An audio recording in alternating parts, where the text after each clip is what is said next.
Bonjour tout le monde, ici Pasteur Gabriel Jeanne-Rose, vous remercie encore d'être avec nous. On apprécie tellement que vous vous joignez avec nous pour ces moments pertinents, pour ces moments où on pense qu'il va y avoir des choses remises, des dépôts faits dans votre vie concernant la parole de Dieu, concernant les issues qu'on est en train de partager, que je trouve qui est tellement essentiel à les toucher, à les aborder pour être capable de nous donner un nouveau sens et même un nouvel élan dans notre développement, dans notre marche chrétienne.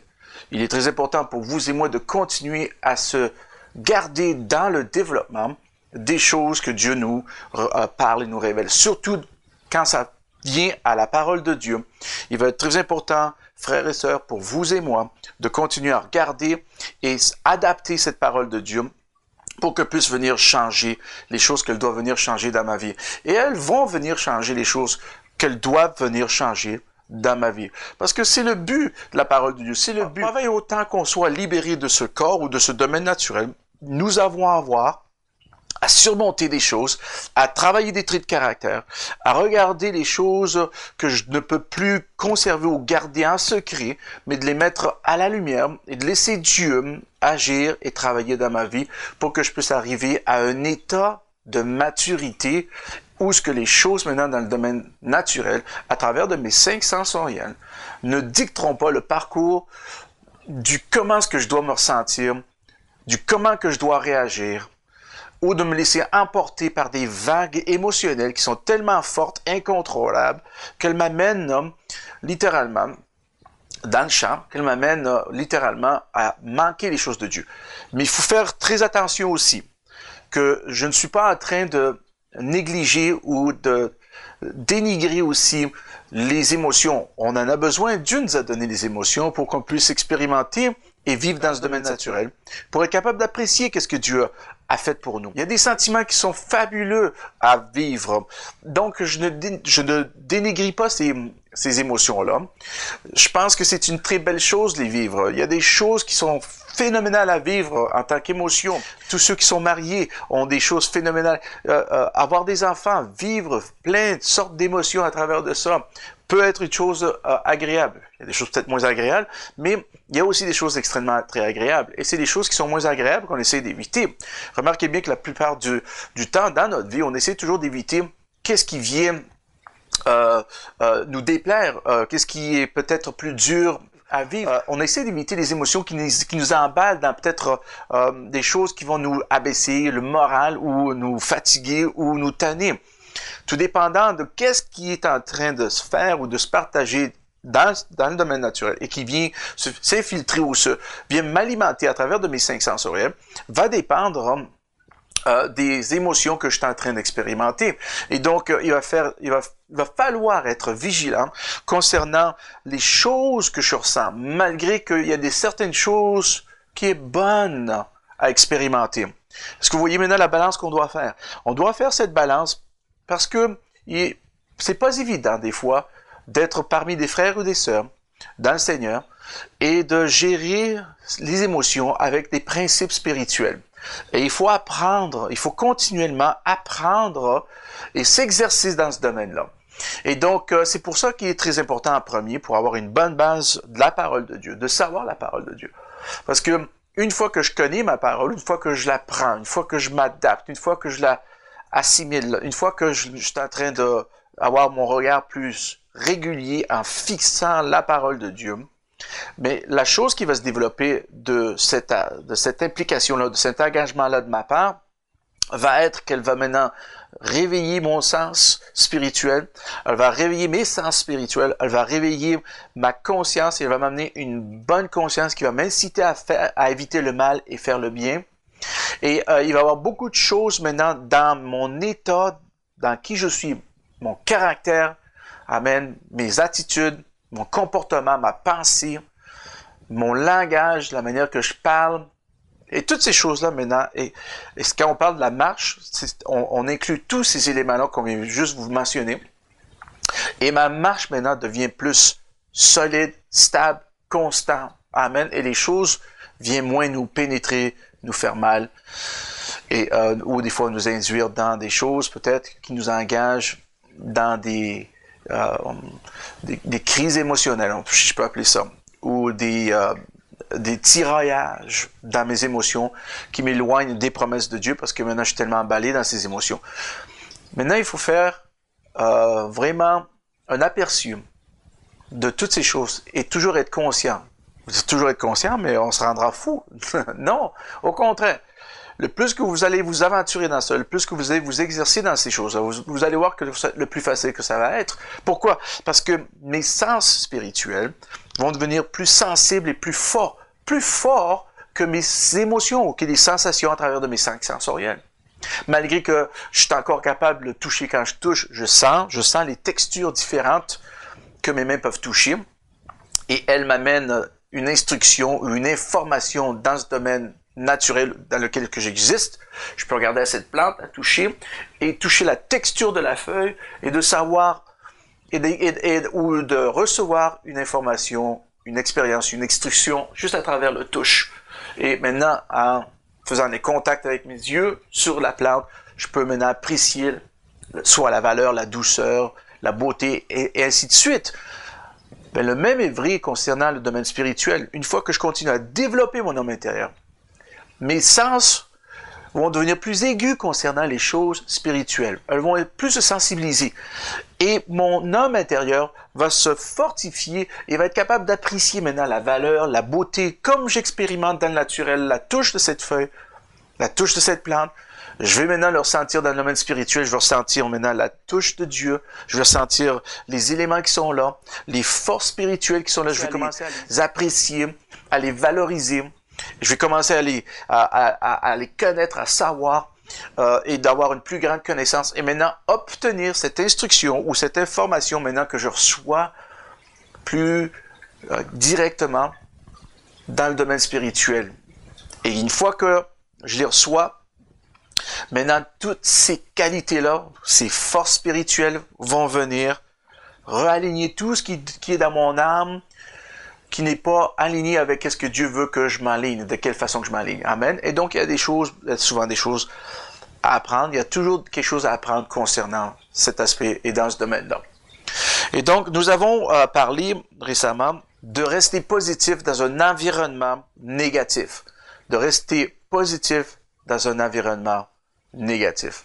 Et nous parlons de ces choses-là parce que ça englobe beaucoup de choses, beaucoup d'aspects. Et on veut que les choses qui nous semblent nous donner plus de problèmes, nous voulons surmonter et au-dessus de ces choses qui semblent nous ralentir ou nous nuire dans notre marche spirituelle. Et si on est honnête, la majorité des choses qui nous nuisent dans notre marche spirituelle sont littéralement les choses dans notre âme ou les émotions qui sont logées dans notre âme que nous sommes en train d'expérimenter. Et donc, c'est de bien les voir et de comprendre son implication. Parce que si je me sensibilise, si je commence à connaître, et maintenant peut-être vous êtes en train de regarder ces vidéos, vous commencez à regarder et on partage ces versets avec vous, et ça commence à faire de l'allure maintenant, ça commence à avoir du sens. Tout ça commence à avoir du sens dans votre vie, et vous voyez maintenant les choses. Une fois qu'on passe à travers de cette première phase, le premier processus, on peut maintenant commencer à laisser la parole de Dieu rentrer dans notre cœur. Amen. Et de la laisser vraiment travailler pour qu'elle puisse être capable de faire le travail et d'accomplir ce qu'elle doit accomplir dans ma vie. Et c'est le début d'un processus. Et ça, c'est formidable qu'on passe des moments de même. Donc, on avait parlé de rester positif dans un environnement négatif. Et nous avons commencé au tout début et on avait parlé de Lot. Et ces choses-là sont extrêmement importantes à méditer parce qu'il y a beaucoup de révélations là-dedans que nous faisons face à tous les jours. Et donc, il va être très important de les saisir et de les comprendre correctement. Si vous regardez avec moi à 2 Pierre 2, et à partir du verset 6, regardez bien qu'est-ce que la Bible ici parle concernant cet environnement où comme on avait parlé, que Lot se retrouvait dans cet environnement-là. Et quand il s'est retrouvé dans cet environnement-là, tranquillement, pas trop vite, il était comme on avait dit, la grenouille dans cette marmite, qui était dans l'eau, et que l'eau éventuellement a atteint un point de bouillir.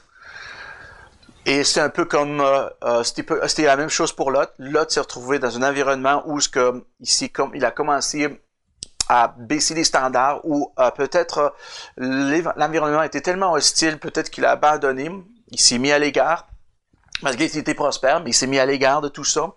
Et qu'est-ce qu'il voulait faire? Il s'est éloigné de tout ça, mais éventuellement, le mode de vie, les standards qui se retrouvaient dans Sodome et Gomorrhe, continuellement travailler dans la vie de la famille de Lot, parce qu'on voit que c'est venu chercher sa famille. Et, euh, et dans ce processus-là, il a fallu que Lot se maintienne, malgré qu'il y a eu beaucoup de difficultés, et que la parole de Dieu parle de Lot en tant qu'un homme juste. Fait que ça, quand moi je vois ce mot-là, ça me parle bien fort, parce que ça parle comme nous, qu'on a été justifiés par le sang de Jésus-Christ. Amen. Et que maintenant on se retrouve dans un monde ici qui est totalement opposé à ce que maintenant les valeurs bibliques nous présentent. Et maintenant, comme je dis, et j'avais dit au tout début de cette série de vidéos, que nous devons maintenant trancher, prendre une position et dire, OK, assez c'est assez, parce que maintenant c'est la parole de Dieu qui est l'autorité finale dans ma vie, et c'est elle qui va m'amener à atteindre, le plateau, le niveau où est-ce que je dois arriver et marcher. Et ça va pas être à travers le parcours des dictées de ce système mondain qui va venir me dire quoi faire, comment agir, amen, et ainsi de suite. Et donc, on est dans cette saison où on doit vraiment être alerte, amen, spirituellement alerte, qu'on ne soit pas ignorant des choses spirituelles. Paul le mentionna dans 1 Corinthiens 12, verset 1, qu'on ne soit pas ignorant des choses spirituelles, mais qu'on soit vraiment alerte concernant le développement de notre marche spirituelle en se conservant dans la parole de Dieu et de faire comment vous faites, de commencer à plus s'entourer autour de la parole de Dieu, de s'arranger que ma vie, dans ma maison, dans mon domicile, dans mon auto et même dans mon emploi, si je peux me permettre, de m'entourer de la parole de Dieu, soit par MP3, MP4, par audio, par vidéo, par Internet, par vidéo, n'importe quelle façon, mais de continuer à m'alimenter littéralement des choses venant du royaume de Dieu. Parce que aussi facile que je peux m'alimenter à travers de mes cinq sensoriels, peut se faire à travers de mon homme intérieur.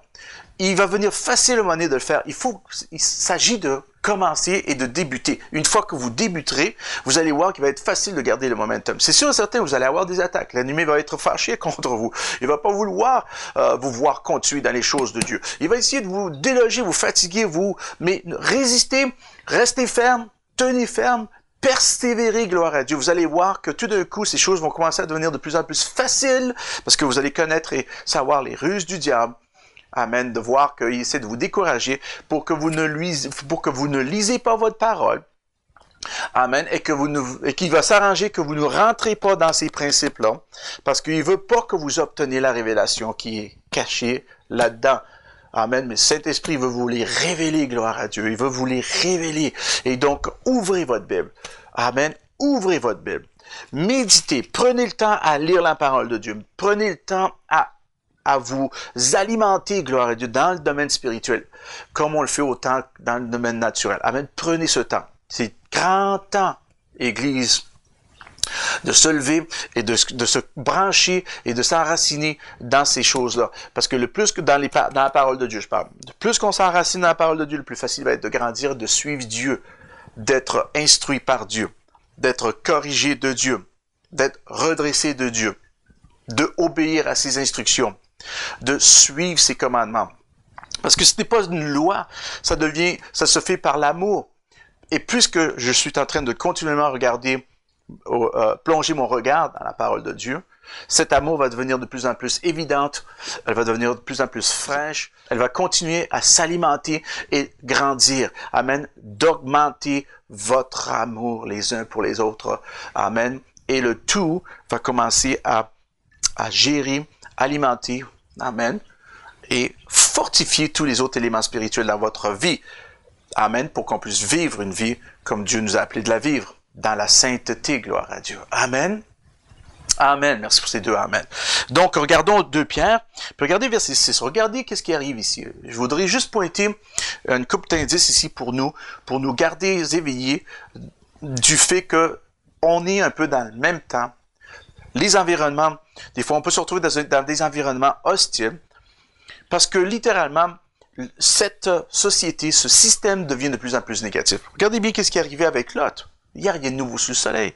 Verset 6 nous dit, « S'il a condamné la destruction et réduit en cendres les villes de Sodome et Gomorrhe, on parle de Dieu ici, les donnant comme exemple aux impies à venir, en voulant dire que les choses maintenant sont en considération. » C'est intéressant qu'on ne peut pas appeler un païen impie, parce qu'il est païen, mais on peut appeler un chrétien qui peut marcher impieux, ou impieusement, ou impie. Ce mot impie a une connotation qui est rattachée à quelqu'un qui a développé une certaine croyance ou une connaissance de Dieu. Mais ça peut être à différents niveaux, mais à cette connaissance-là, mais qu'est-ce qui est arrivé? Il ne prend pas ces choses en considération, ne les voit pas comme en étant nécessaire de les prendre en considération. Et donc, les mis de côté ne s'alerte pas, ne se tient pas au courant ou attentif des choses qui peuvent se développer au milieu de sa vie ou de la vie de ce chrétien-là qui est impie et va perdre la valeur de la parole de Dieu au milieu, amen, d'un environnement qui est extrêmement négatif et va se faire atteindre éventuellement. Et comme on l'a dit, amen, son âme va être souillée, il va être impacté, il va avoir de la difficulté maintenant à déchiffrer et à faire une distinction ou de correctement juger les choses spirituelles parce que maintenant il sera incapable ou elle sera incapable de le faire parce que ça va leur garder dans leur état charnel. Et on le sait que l'homme naturel ne peut pas comprendre les choses spirituelles. C'est impossible. Donc il va y avoir ce blocage-là pour obtenir un meilleur, plus grand développement dans la vie de ce chrétien-là. Alors, regardez bien ici. Alors, il parle, ici, s'il a condamné la destruction et réduit en cendres la ville de Sodome et Gomorrhe, les donnant comme exemple aux impies à venir. Regardez ça. Et s'il a délivré Lot, le juste, amen, le juste, Lot, le juste, regardez l'état de Lot dans ce temps-là. Profondément attristé de la conduite de ces hommes sans frein dans leur dérèglement. Wow! Avez-vous vu ça? Alors, il dit profondément attristé de la conduite de ces hommes sans frein dans leur dérèglement. Sans frein dans leur dérèglement. Mais il était quoi? Il était profondément attristé de la conduite. Et aujourd'hui, c'est vrai qu'on est déçu des fois de la conduite des choses qu'on voit. On est même déçu de la conduite des chrétiens qui se laissent s'emballer, amen, dans les choses mondaines et qui prennent l'apparence du reflet qu'on voit dans le monde et expriment dans leur marche ce qu'ils ont été imprimés, amen, qui viennent de ce système du monde, et maintenant ne perd plus littéralement dans les choses de Dieu, dans les promesses de Dieu, dans la parole, mais se laisse guider, et leur conduite maintenant, surtout, va être sans frein. Leur conduite maintenant va leur pousser à faire des choses qui n'aura plus de limite. Ils vont se permettre à faire des choses qui vont être totalement, complètement illégales au royaume de Dieu. Ils vont se permettre de parler d'une certaine façon qui littéralement déshonore la parole de Dieu, dévalorise la parole de Dieu. Ils vont penser d'une certaine façon qui n'est pas en ligne avec la pensée de Christ. Est-ce que vous voyez maintenant, le dérèglement vient à tour de bras. Mais ici, Lot, il était considéré juste. Lot, ici, la Bible, ici, il dit que quoi? Qu'il était profondément attristé de la conduite de ces hommes sans frein dans leur dérèglement. Verset 8 dit, car ce juste qui habitait au milieu d'eux, qui est le juste? On vient de le lire, c'est Lot. Il habitait au milieu de ces personnes qui sont quoi? Qu'il a profondément attristé à cause de leur conduite, qui n'avaient aucun restreint dans leur dérèglement. Imaginez-vous, ils étaient déjà déréglés et dans leur dérèglement, il n'y a aucun frein. Et aujourd'hui, on voit ça, que le monde sont totalement, complètement déréglés. Et dans ce dérèglement, maintenant, il n'y a même plus de frein non plus. Fait qu'imaginez-vous à quelle profondeur qu'on peut littéralement plonger dans les ténèbres, dans les choses horrifiques et diaboliques. Et on est dans cette saison-là, frères et sœurs. Il faut pas se le cacher. Et il y a plein de choses autour de nous qu'il va falloir vraiment mettre terme à ne plus se laisser emballer dans ces choses parce qu'elles ne sont pas profitables et il n'y a aucune valeur rédemptive dans ces choses-là pour nous. Il n'y a aucune chose où ce que je peux maintenant m'alimenter spirituellement parce que, au contraire, si je continuais à me laisser alimenter à travers de ça, je vais m'apercevoir que tout d'un coup, si je reste au milieu de ça, je peux moi-même perdre la valeur et dévaloriser la parole de Dieu sans même que je le sache. Amen, parce que je suis continuellement au milieu de ces choses-là. Regardez qu'est-ce qu'il dit ici, verset 9. Car Lot, qui habitait au milieu d'eux, regardez ça, tourmentait journellement son âme. Ah ouais? Juste à cause de ce qu'il voyait et entendait, amen, de leurs œuvres criminelles. Donc ici, ce n'est pas une question qu'ils sont venus dans sa face, le menacer, amen, lui dire, m'a vous tué, m'a décapité, il n'y avait aucune menace dans sa face, parce qu'il dit ici, c'était juste à cause de ce qu'il voyait et qu'il entendait. Wow! Et c'est comme nous aujourd'hui, c'est ça qu'on voit et c'est ça qu'on entend qui vient éventuellement nous atteindre parce que dans ce milieu, au milieu de ces choses que je vois et que j'entends, et continuellement, amen, faux et il n'y a aucun frein dans leur dérèglement et ça continue, ça n'arrête pas, ça ne lâche jamais, amen. Et si je me retrouve au milieu d'eux, amen, la Bible dit que je peux être tourmenté journellement. Ça veut dire que tous les jours, je peux me ressentir affaibli à cause d'un comportement. Et vous savez, des fois, au travail, et quand on y rentre, éventuellement, on est tellement fatigué et journellement, jour après jour, il y a un petit tourment qui est là. Les petites attaques, parce qu'au milieu de ça, tout le monde a des pensées négatives. Amen. C'est un environnement qui est négatif. On promouvoit les choses perverties, on promouvoit les choses diaboliques, on ne promouvoit pas Dieu. Il est plus facile de parler des choses de vampires que des choses de Dieu. Il est plus facile de parler des choses sataniques qu'il va être de parler des choses de Dieu. Même, vous allez retrouver dans ce milieu-là où ce que le monde vont sacrer, ils vont se servir du nom de Dieu en vain. Amen. On n'a jamais servi des autres noms comme Bouddha, Mohammed et tout ça. Non, pour ça, là, ça, il faut pas. Non, ça, maintenant, là, non, pas ça, là. Ça, il faut avoir une compréhension, il faut respecter la religion. Ah, ouais. Et on se sert du nom de Jésus-Christ ou du nom de Christ en vain. Est-ce que vous voyez maintenant que la société, c'est tellement facilement adapté à ça que c'est maintenant plus questionnable. On ne questionne plus ça, c'est normal. Non, ce n'est pas normal, frères et sœurs. C'est parce que nous avons délaissé cette chose-là, nous n'avons jamais adressé ça. Vous allez dire à des musulmans comme Mohammed, ok, pas un vrai prophète, vous allez voir qu'ils vont vous donner du fil à retordre. Justement, eux, ils sont convaincus, ok, à un extrême, ils sont convaincus pareil. Nous, on n'a pas besoin d'aller à cette extrémité-là, mais on devrait être convaincus. Christ, ça c'est mon Seigneur et mon Sauveur que tu parles. Juste le fait de dire ça, je pense, arrêterait les personnes à se servir du nom de Dieu en vain. Amen. Si tu sers du mot Christ, tu dis, ça c'est mon Seigneur et c'est mon Sauveur. Et il s'appelle Jésus-Christ. Amen, gloire à Dieu. Et Christ veut dire le oint. Et leur expliquer ce que ça veut dire. Amen. Veut dire le Messie. Amen, gloire à Dieu. Donc on voit ici que délivrer de l'épreuve les hommes pieux et réserver les injustes pour être punis au jour du jugement. Dieu sait comment faire ça. Amen. C'est pas à nous à faire ce travail-là. Comme les musulmans vont se retrouver à le faire parce qu'ils pensent que c'est eux qui sont appelés à faire cette chose-là, à ramener, amen, à assujettir la planète au complet, à les soumettre à l'islam. Et donc, ils vont prendre toutes les précautions nécessaires, les forces nécessaires pour le faire. Dominer, contrôler, tuer, amen. Tout ce que vous pensez, ils vont le faire parce que c'est dans leur culture. Mais ici, c'est pas dans la nôtre. On a la culture du royaume de Dieu, gloire à Dieu. Amen. Et dans ça, gloire à Dieu. Dieu sait comment nous enlever de ça. Et c'est à nous maintenant à se laisser guider par Saint-Esprit au milieu de ça et de se garder sensible au milieu d'une génération perverse. Maintenant, j'avais parlé de Matthieu 6 et donc allons voir ça parce que dans ce temps-là, on a remarqué aussi que on est en train de faire une distinction dans la vie des chrétiens, dans notre vie, qu'il faut être comme on a dit, comme je dis tantôt, on n'est pas ignorant des choses spirituelles, mais il faut être alerte concernant les choses que je dois m'engager et développer. Et de pas laisser continuer l'œuvre du diable œuvrer dans ma vie.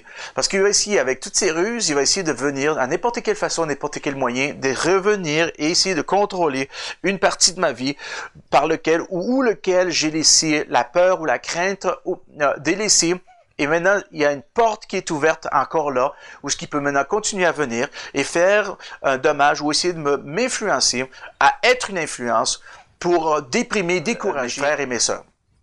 Remarquez bien, chaque fois que Satan vient vous attaquer, ce n'est pas juste à cause de vous. Satan, quand il vient attaquer la vision que Dieu a déposée dans vous, mais non seulement pour vous, mais il vient attaquer cette vision, parce qu'il sait que cette vision va atteindre plusieurs personnes. Parce on est des fois porteur d'un message, d'un témoignage qui peut bénir les personnes. Et si maintenant ils peuvent nous atteindre à tel point où on n'amène pas ces témoignages-là, ou cette vie-là, la réalité de vivre dans la vie Zoé, maintenant il va venir essayer de teindre ça et de vous éliminer, de vous calmer, de vous relaxer, de vous reculer, de vous stopper. Dans cette chose-là, maintenant, il va essayer non seulement de faire ce qu'il doit faire dans votre vie, mais il le fait à but d'atteindre tous ceux et toutes celles qui sont autour de vous. Donc vraiment, ça n'a rien à voir avec vous. Ça a à voir avec tous ceux qui sont autour de vous. Satan va essayer de continuellement toucher les personnes qui sont autour de vous. Pas vraiment vous. Parce que s'il peut vous atteindre, il sait qu'il vous a. Mais le but, c'est de vous pousser, vous toucher à un tel point où ce que vous allez affecter tous ceux et celles qui sont autour de vous, par exemple. Et c'est là qu'il faut être vigilant. Il y a des choses peut-être que vous viviez, vous êtes fâché avec une frère ou une sœur. Vous pouvez être même fâché avec votre pasteur. Il va falloir que vous faites attention à ce qui sort de votre bouche et de ne pas se retrouver dans le camp de l'accusateur des frères pour venir faire son sale boulot. On n'est pas de ceux, amen, qui se perdent dans ces choses-là. On ne se perd pas là-dedans. Il faut se retrouver, il faut se ressaisir et dire un instant. Là. Tu sais, un instant. Je suis une nouvelle créature. Toutes choses anciennes ont passé. Amen, et voici, je suis une nouvelle créature. J'ai la nature divine. J'ai la nature divine. Amen. Et donc, ces choses sont très importantes. Maintenant, regardez. Matthieu 6, à partir du verset 22. Continuons. Je vous ai dit, on va partager des choses qui vont être extrêmement pertinentes, puis on va vraiment rentrer dans la matière. On va vraiment rentrer dans ces choses-là. Mais je suis persuadé, comme j'ai dit aux dernières vidéos, que je sais qu'il y a des personnes qui ont soif de Dieu. Et si vous regardez cette vidéo, je sais que vous êtes un de ces personnes ces chrétiens qui veulent s'avancer, qui sont tannés de voir. Tu sais, moi, je suis tanné de continuer à marcher comme je marchais. Je suis tanné de voir ce que je vois. Il y a toujours des bisbées, il y a toujours des guerres de clochards, il y a toujours quelque chose qui se passe, puis on dirait que le monde sont emballés là-dedans, puis on dirait que je reviens 5 ans plus tard, puis ils sont encore là-dedans. Là. Puis c'est comme un instant, on dirait que quelqu'un a arrêté la caméra, ou a arrêté le film, tu sais, ou l'a mis sur pause.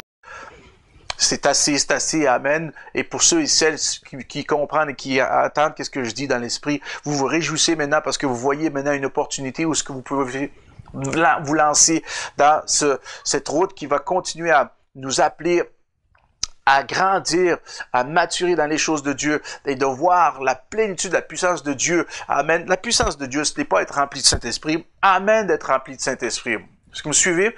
C'est bon, oui, amen, il faut être rempli de Saint-Esprit, mais c'est pas parce que je suis rempli de Saint-Esprit maintenant que je pense que j'ai de la puissance. Être rempli de Saint-Esprit va me donner cette puissance à premier pour me changer moi, pas changer ou voir les dons de Saint-Esprit, gloire à Dieu. Les dons de Saint-Esprit ne sont pas nécessairement des fois pour les autres. Des fois, les dons de Saint-Esprit sont pour nous. Des fois, c'est nous qu'on a besoin d'un travail. Amen. Oui, on les exerce auprès des frères et des sœurs, absolument. Amen. Mais c'est aussi pour nous démontrer, en même temps, une personne qui opère dans les dons du Saint-Esprit est aussi atteinte que celui qui va recevoir. Et donc, à un différent niveau. Et donc, la personne qui opère dans les dons du Saint-Esprit va vivre des choses très fortes, très puissantes, assez pour venir même trancher dans la vie de l'individu, dans n'importe quelle dimension, et de venir faire un travail plus profond dans cet individu. Amen. Pourquoi? Parce que quand Dieu bénit, il bénit toute la gang. Amen. Même nous, en tant que dans le ministère, amen, nous avons le privilège de prier pour les personnes, nous avons le privilège, amen, de prophétiser, de voir les choses et de décréter les choses de Dieu dans la vie des personnes. C'est un privilège. Mais autant que c'est un privilège, parce qu'on a cet aspect de remettre, amen, dans la vie de l'individu, des informations, des instructions qui vont le ramener à une marche plus profonde, c'est comme un parent qui veut toujours remettre toutes les informations et même lui remettre les choses peut-être qu'il n'a même pas encore reçues, qu'il veut que son enfant obtienne. Est-ce que vous me suivez? Des fois, là, comme mes enfants, je veux qu'ils se retrouvent à recevoir les choses que je n'ai pas reçues, les choses que je n'ai pas vécues, de les vivre en bien. Amen. Et donc, je leur pointe toujours dans cette direction-là parce que je veux le mieux pour eux. Amen. Je les lance toujours plus loin de là où est-ce que moi je suis arrivé. Parce que ce serait un peu plate de dire, écoutez, regardez-moi, moi je suis arrivé, j'ai ça, j'ai ci, j'ai ça. Fait que regardez-moi, puis essayez d'atteindre qu'est-ce que j'ai. Boy, ça c'est égoïste. Ça c'est orgueilleux. Amen. Non, on leur lance plus loin.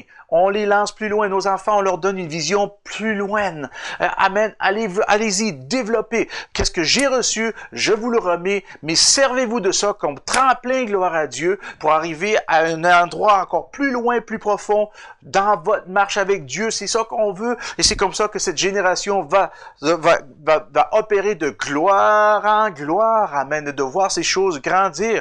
C'est de pourvoir et de faciliter, de donner les éléments nécessaires dans la vie d'un chrétien pour qu'il puisse avoir l'opportunité, amen, d'atteindre le plus haut sommet dans sa vie, même à nous dépasser. Amen. Et en tant que pasteur, nous désirons pour notre congrégation, nous voulons voir notre congrégation arriver, puis on se hâte même des fois d'entendre des prêches qui viennent des personnes dans notre assemblée qui sont assigné, appointé, en venant à partager des messages dans notre assemblée.